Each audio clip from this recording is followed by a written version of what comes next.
देख रहे हैं के न्यूज एचडी में हूं हारिस अली शाह गिलानी। खबर शामिल करते हैं आरेवाला से। आरेवाला कबूला शरीफ में शौहर से खर्चा मांगना खातून को महंगा पड़ गया। शौकत नामी शख्स ने अपने भाई गफूर उर्फ काली, शेरा और सलीम के साथ मिलकर खातून को बरहाना करके तशद्दुद करते रहे।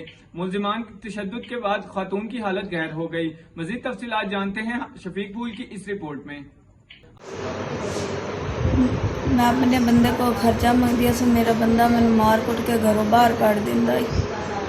मैं घरों नहीं निकल दिया से अपने बच्चों की खातर तो प्लान बना के मेरे घर बड़े ने। एक मेरी जेठानी ने मेरे को चलाकी नाल बूहा खुलवाया। 3 बंदे मेरे घरे बड़े ने, एक गफूर, एक शेर मोहम्मद, एक सलीम। इन्होंने मैनू बन के मारिया। बैट है इन्हों के हाथ च, गफूर के हाथ च पिस्टल हैगी है। उन्होंने जो मैंने बन के मारिया ना तो गफूर ने मैंने मेरी अख के उत्ते बट मारिया पिस्तौल का।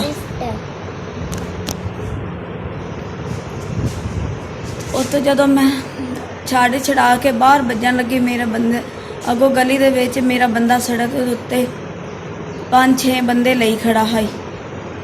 उतों उन्होंने मैनू गली दे विच नंगा करके मारिया शरेआम बाजार दे विच।